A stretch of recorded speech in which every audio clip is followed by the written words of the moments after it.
91(2)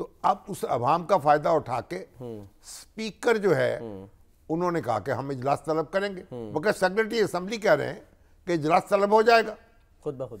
اکرم شیخ صاحب کل کہہ رہے تھے کہ اس کے لیے ارکان اسمبلی کو ریکوزٹ کرنا پڑے گا، حلف ہی نہیں لیا تو اب وہ یہ کہتے ہیں ریکوزٹ ہی نہیں کرنے کی ضرورت۔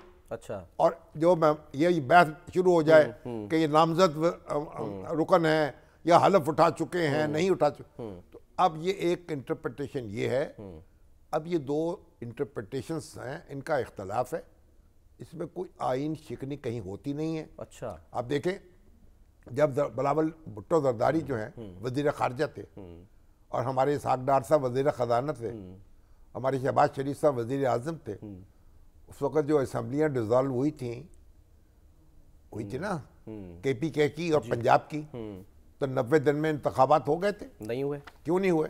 تو اس وقت یہ ریزولوشن کیوں پاس ہو رہے تھے اسمبلی میں، اور اس وقت یہ کیوں کہا جا رہا تھا کہ 90 دن میں انتخابات نہیں ہونے چاہیے؟ بالکل، پہلے جناب وہ مردم شماری کے مطابق ڈی لیمیٹیشن ہو جائے، سر میں مخالف کہتے تھے نہیں 90 دن لکھا ہوا ہے، تو Exactly. یہ جھگڑا ہے انٹرپریٹیشن کا۔ جو آپ سر بات کریں نا اسحاق ڈار صاحب کی بات سے، میں اس لیے کہہ رہا ہوں سننے کے لیے کیونکہ انہوں نے کچھ ایسی بات کی ہے کہ آئین جو ہے وہ اس معاملے میں تحفظ بھی دیتا ہے، اور وہ ہے آرٹیکل 254۔ ذرا سنتے ہیں اسحاق ڈار صاحب کی بات۔ جھگڑا کس بات کا ہے سر؟ جھگڑا یہ ہے کہ صدر صاحب نہیں طلب کرنا چاہتے تو یہ سیکرٹری اسمبلی طلب کر لیں گے، اجلاس تو ہو جائے گا۔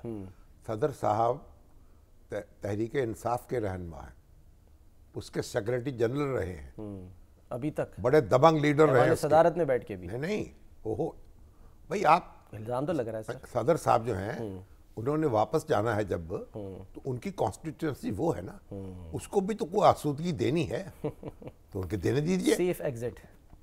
آپ ذرا تمیز سے بات کریں، صدر مملکت کا عہدہ جو ہے، آپ اپنے والد کے بارے میں کیسے گفتگو کرتے ہیں، چچا کے بارے میں کیسے کرتے ہیں، آپ دیکھیں تایا کے بارے میں کیسے گفتگو کرتے ہیں، دادا کے بارے میں کیسے کرتے ہیں، اختلاف کرتے ہیں ادب کے ساتھ، ادب کے ساتھ، تو ادب کے ساتھ اختلاف کریں۔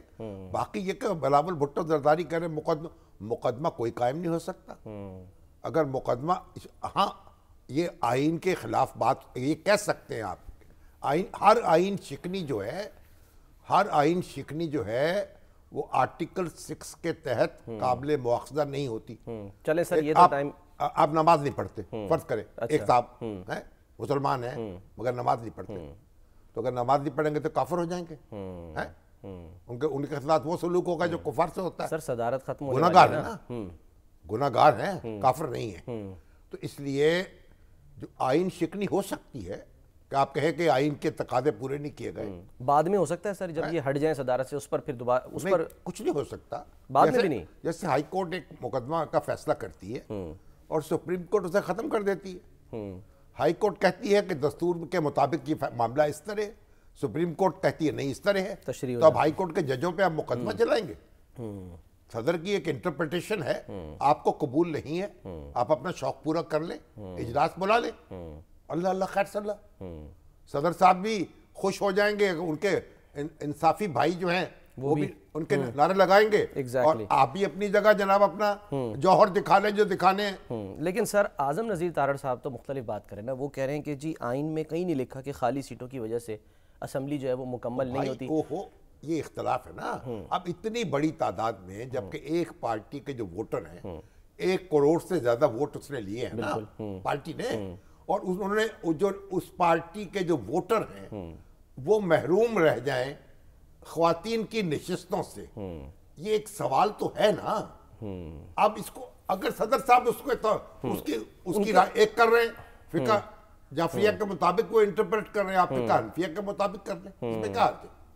مسئلہ سر ذرا سنیں ان کی بات، ذرا اعظم نذیر تارڑ صاحب۔ بھائی آپ نے کیا کرنا ہے سن کے، سن لیں شوق پورا کر لیں، کس بارے میں سن رہے ہیں؟ اسی بارے میں سر، کیا کہ کیا اب یعنی کہ یہ جو تارڑ صاحب کہہ رہے ہیں نا کہ مکمل نہیں ہوتی ہے، وہ کہتے ہیں مکمل ہو گئی، سنا دے چلیے۔ چلیں جی سر، آپ دیکھیں کہ جو مخصوص نشستوں کا معاملہ ہے اس پر بھائی مخصوص نشستوں کا معاملہ تو الگ ہے کہ پی ٹی آئی کو ملنی چاہیے نہیں ملنی چاہیے، قانون کا تقاضا کیا ہے، آئین کا تقاضا کیا ہے، وہ ایک الگ مسئلہ ہے۔ لیکن جب پی ٹی آئی کے ارکان جو ہیں خواتین کی نشستیں وہ خالی ہیں نا، صدر صاحب نے ایک موقف اختیار کیا ہے، وہ ایک انٹرپریٹیشن ہے۔ آپ کو اگر شوق ہے اب عدالت چلے جائے، نہیں ہے تو آپ تو کہہ رہے ہیں کہ ہم اجلاس کر لیں گے، اجلاس ہو جائے گا، تو صدر صاحب کی انٹرپریٹیشن جو ہے وہ ہوا میں اڑ جائے گی، آپ کو کسی نے روکا ہے؟ پھر کوئی ہر بعد میں عدالتوں میں جا سکتا ہے، کوئی جانا چاہے چلا جائے، چاہے ادھر سے جائے ادھر سے جائے۔ جب ہاؤس کی میجورٹی موجود ہوگی، کل ہاؤس کی میجورٹی، یعنی ایک تو یہ ہو نا کہ اگر الیکشن ہوتا ہے تو ایک دو نشستوں کا، ایک دو ووٹوں کا فرق ہو، وزیر اعظم کے دو کینڈیڈیٹ جو لڑ رہے ہیں ان میں ایک ووٹ کی اکثریت سے ایک جیت جائے اور اس کے ٹوٹل میجورٹی اس کے پاس نہ ہو، تو آپ کہیں کہ جناب یہ دیکھیے اگر وہ خواتین ہوتی تو نتیجہ مختلف ہوتا۔ اگر وہ ٹوٹل ہاؤس جو ہے اس کی میجورٹی کسی شخص کو وزیر اعظم چن لیتی ہے تو پھر بات irrelevant ہو گئی نا کہ خواتین کی نشستیں پوری ہوئیں یا نہیں ہوئی، معاملہ آگے بڑھ گیا۔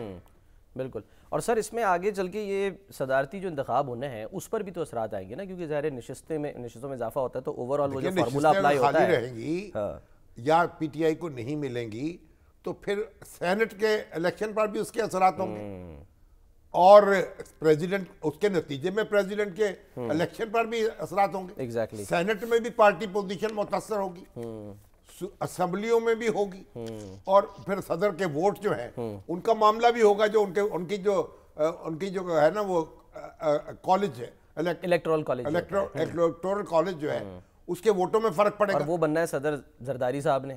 تو آپ دیکھیے نا جس نے بھی بننا ہے، اب بات یہ ہے کہ آپ یہ معاملہ ابھی تو الیکشن کمیشن نے طے کرنا ہے، وہ اس کو طے کرنے دیں، اگر آپ کو منظور نہیں ہوگا کسی بھی فریق کو پھر سپریم کورٹ میں چلا جائے گا اپیل، پھر وہاں طے ہو جائے گا۔ ہم نے تو یہ تجویز پیش کی تھی کہ بھئی قانونی بحث کو چھوڑ دیجئے، اچھا عملی معاملہ کیا ہے، لوگوں نے ووٹ دیے ہیں نا پی ٹی آئی کو، اور ان ووٹوں کی بنیاد پر نشستیں ملنی چاہیے نا، تو وہ پی ٹی آئی ہے یا سنی اتحاد ہے، چلیے ٹیکنیکلٹیز جو بھی ہوں تو آپ قانون میں ترمیم کر دیتے، نگران حکومت ترمیم کر کے الیکشن ایکٹ میں، اور ان کو موقع دے حق دے دیتی اور ان کی عورتیں وہاں آ جاتی، یا آرڈیننس پاس بھی ہو جاتا ہے۔ اب وہی نا اسی طرح آئے گا نا آرڈیننس منظور کر کے، تو اب تو دیکھیں وہ حامد رضا صاحب جو ہے نا وہ کہتے ہیں ہم پھر اسمبلیوں میں نہیں بیٹھیں گے، ہم پھر باہر دھمک چوکڑی مچائیں گے، اور ہم تو ابھی تو اسمبلیوں میں بیٹھے،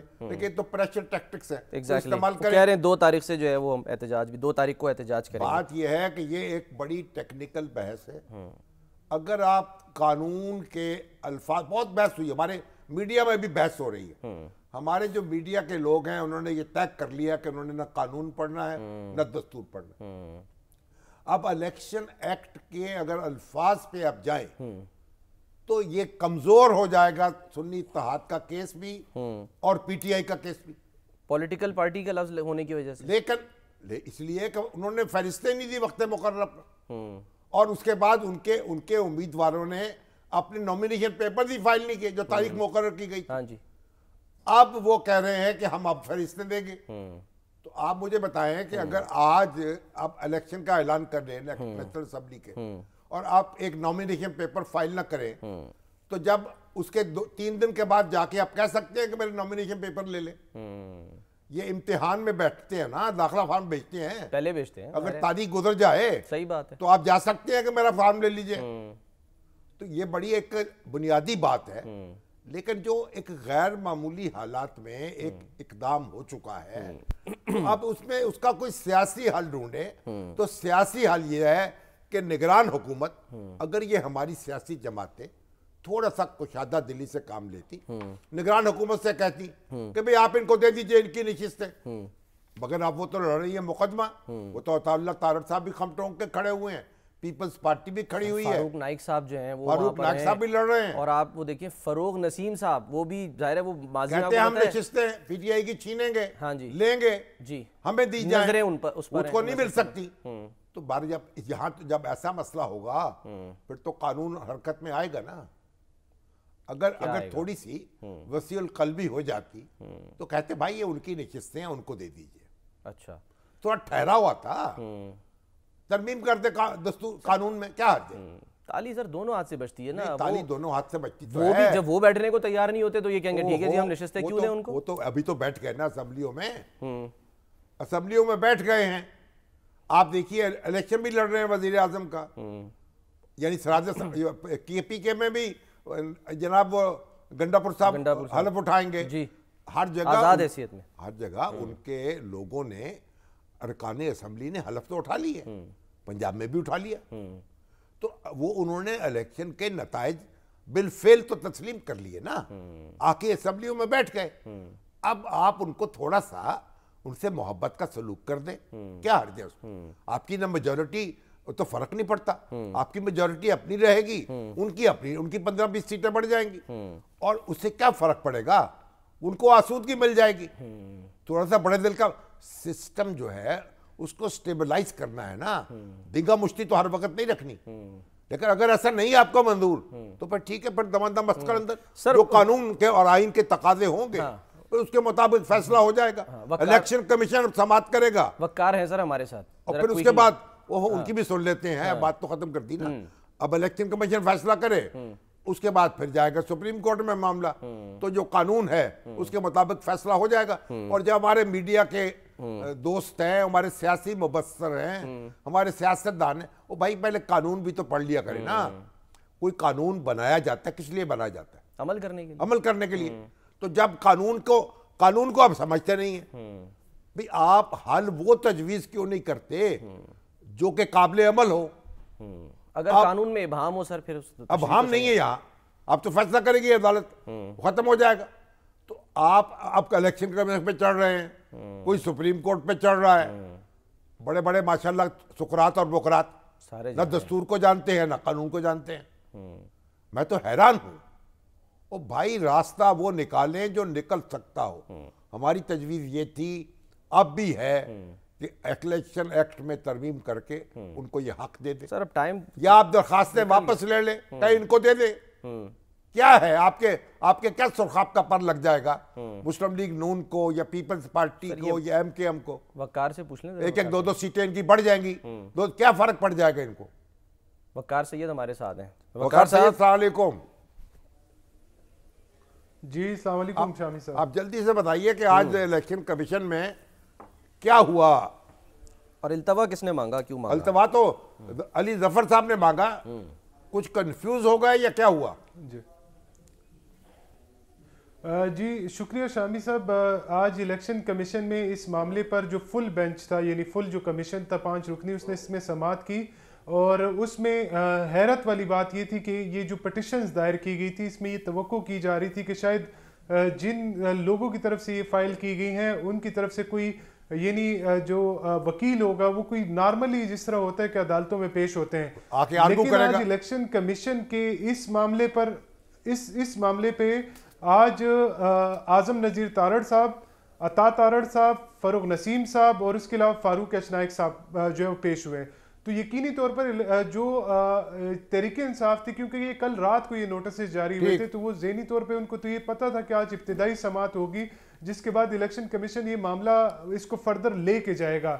تو اعظم نذیر تارڑ صاحب کی جانب سے آج یہ آرگومنٹ ہوئے کہ یہ چونکہ سنی اتحاد کونسل جو ہے وہ ایک پارلیمنٹری پارٹی نہیں ہے, لہٰذا ان کو یہ سیٹیں نہیں دی جا سکتی. انہوں نے الیکشن ایکٹ کا بھی حوالہ دیا جس میں یہ ضروری ہے کہ ریزرو سیٹ کے لیے جو ہے وہ شیڈول جاری ہوتے ہیں اور اپنے فہرستیں دینی ہوتی ہیں. لیکن اس سے ہٹ کے جو شامی صاحب سماعت سے ہٹ کے ایک اور معاملہ ہے کہ ہم نے 2019 میں دیکھا کہ جب فاٹا کا الیکشن تھا, تقریباً 15 اس میں آزاد سیٹیں تھی اور جنرل نشستیں تھیں, 4 ریزرو خواتین کی نشست تھی اور 1 اقلیتی نشست تھی. وہاں پر جو ہے وہ الیکشن ہوتا ہے, اور الیکشن میں جو شاجی گل افریدی کی فیملی سے 3 لوگ جو ہے وہ آزاد طور پر خیبر ایجنسی سے جو ہے وہ ایم پی اے بن جاتے ہیں.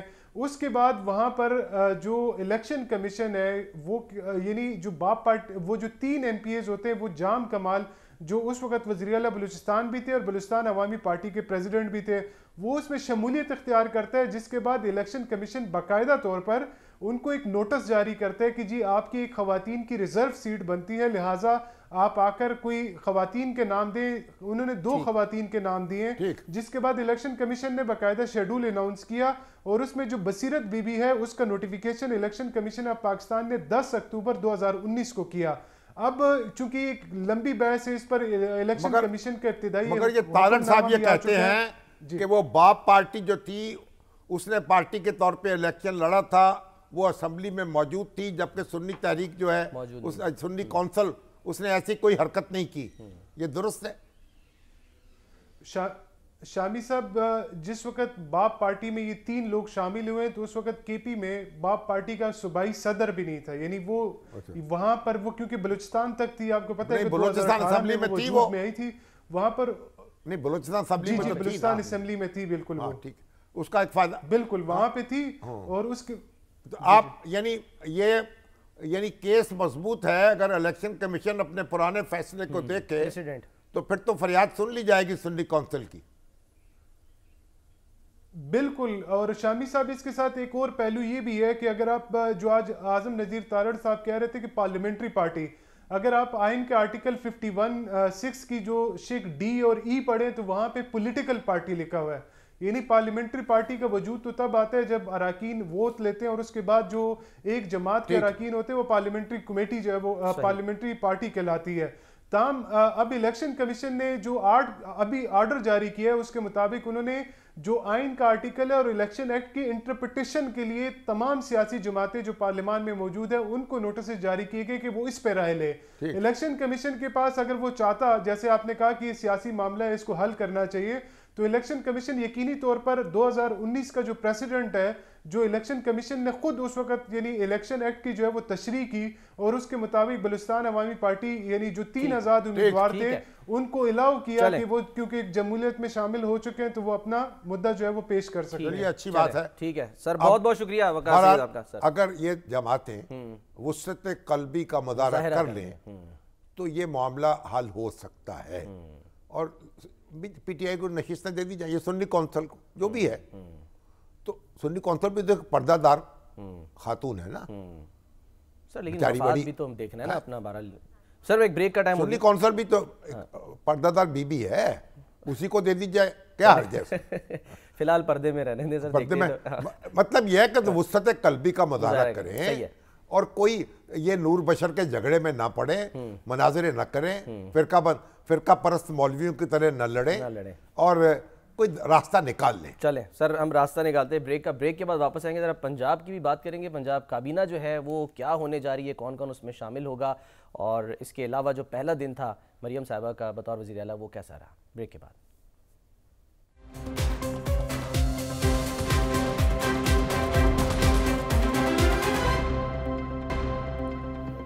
ویلکم بیک جی. مراد علی شاہ صاحب نے حلف اٹھا لیا ہے اور وہ وزیر اعلیٰ سندھ مسلسل تیسری دفعہ بن گئے. ہیٹ ٹرک انہوں نے کر لی ہے، اور اس سے پہلے قائم علی شاہ صاحب بھی 3 دفعہ رہے، لیکن ظاہر ہے وہ اس میں گیپ بھی آیا تھا.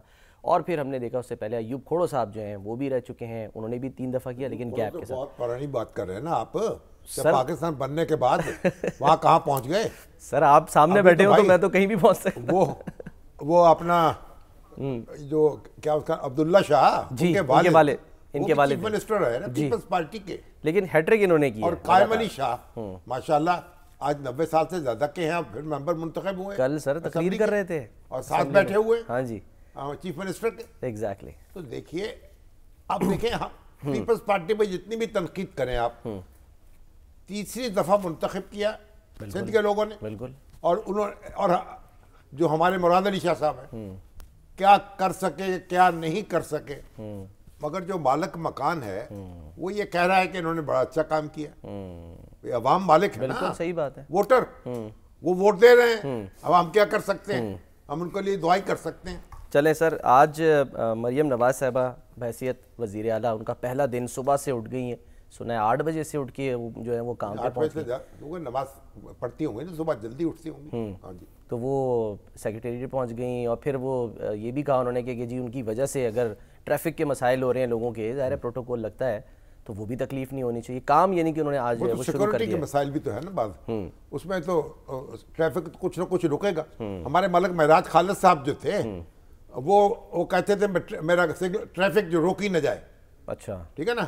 تو ٹریفک میں پھنس گئے مال روڈ پر. میٹنگ میں دیر سے ان کا پوچھا بھی یہ ٹریفک کیوں روکی پڑی ہے. چلے سر، انہوں نے کہا جی گورنر صاحب جو ہے نا خواجہ طارق رحیم، ان کی سواری جا رہی ہے اس لیے ٹریفک روکی گئی ہے. تو وزیر اعظم پھنسا ہوا تھا وہاں، وہ لیٹ پہنچا تقریب میں. اچھا. تو یہ مسائل تو ہیں. اب سیکورٹی اور پروٹوکول یہ دو الگ الگ چیزیں ہیں. بالکل صحیح ہے. اب سیکورٹی کے نام پر پروٹوکول دگنا کر دیتے ہیں لوگ, یہ بھی بڑا مسئلہ ہے. تو آج وہ گئی ہیں سیکریٹریٹ, افسروں سے خطاب کیا ہے. سر کچھ ہم بھی دیکھتے ہیں کہ کوئی ایسے افراد بھی ساتھ آگے پیچھے نظر آ رہے ہوتے ہیں جن کا تعلق نہیں ہوتا, تو یہ کب تک رہے گا؟ سر پرویز رشید صاحب. اچھا لو تو مسلم لیگ کے بزرگ رہنما ہیں, میٹنگ میں تھے وہ, جو افسروں کے ساتھ میٹنگ تھی. کیا ہوتا تھا؟ حسن رضا صاحب ہمارے ساتھ بیورو چیف, خبر بھی ہے سر ان کے پاس آج کابینہ سے متعلق. ہاں جی, اس کو ایسا کرنا چاہیے. پرویز رشید صاحب بزرگ آدمی ہیں, ان کا مشورہ باوقار شخص ہیں اور دیانتدار شخص ہیں, اور ایک بڑا انہوں نے یعنی پوری تاریخ ہے ان کی. بالکل. مگر یہ ایسا کرنا چاہیے کہ ان کو ایڈوائزر بنا لے وہ باقاعدہ طور. ہاں باقاعدہ, جو کام وہ قاعدے سے ہونا چاہیے نا. پھر وہ جہاں چاہے بیٹھے, جس میٹنگ میں چاہے شریک ہوں. سر ٹائم کم ہے, اگر وہ ایڈوائزر نہ بنے تو پھر مشکل ہو جائے گی. پھر سرکاری افسروں سے مل رہی ہیں, دوسرے میٹنگز کر رہی ہیں, تو پھر ہمارے بھائی جو ہیں ان کے لیے مشکل ہو جائے گی. ہمارا مشورہ ہے ان کو. چلے مشورہ دیکھتے ہیں. اب کابینہ بن رہی ہے حسن رضا. بالکل, کون کون آ رہا ہے؟ اور 15 رکنی ابتدائی طور پہ کیبنٹ فائنل کی گئی ہے. عظمہ بخاری, جی وزیر اطلاع عظمہ بخاری صاحبہ وزیر اطلاعات ہوں گی. ہاں جی, اور مریم اورنگزیب صاحبہ وہ بھی کیبنٹ کا حصہ ہوں گی. سینئر وزیر ہوں گی کیا؟ اور ابھی تک کی اطلاعات کے مطابق ان کو پی این ڈی کی اور داخلہ کی وزارت دی جا رہی, کیونکہ کل لا اینڈ آرڈر کی میٹنگ میں وہ خود بھی موجود تھیں. ابھی تو سائے کی طرح وہ ساتھ ہیں.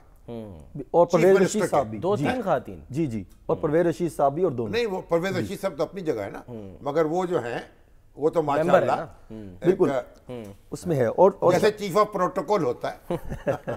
شامی صاحب, اس کیبنٹ میں اگر دیکھا جائے کچھ پرانے دونوں جی کچھ پرانے چہرے جو ہے ان کو دوبارہ ریپیٹ کیا جا رہا ہے, جس طرح خواجہ عمران نذیر صاحب, پھر بلال یاسین, اور شامل کیا جا رہا ہے فیصل کھوکھر صاحب کو, وہ جو سیف الملوک کھوکھر صاحب کے ساتھ انہوں نے بڑا لاہور میں بڑا کام کیا. پھر پرویز رشید صاحب بھی لاہور فتح کر لیا ہوا ہے بھائی.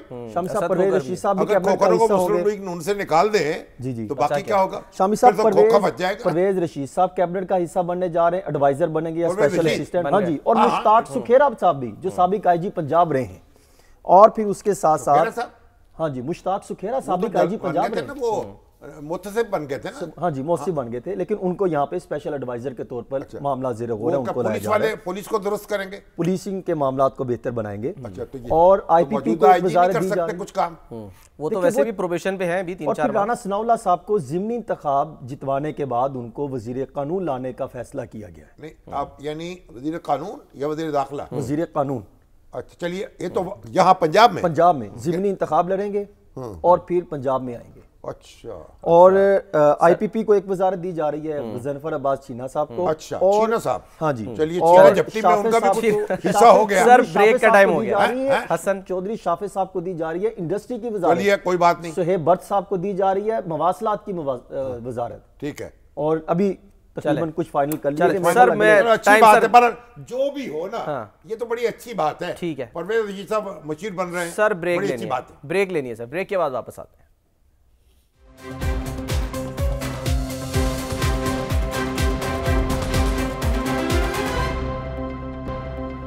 پروگرام کا وقت ختم ہوتا ہے. ناظرین اپنا خیال رکھیے. اللہ حافظ.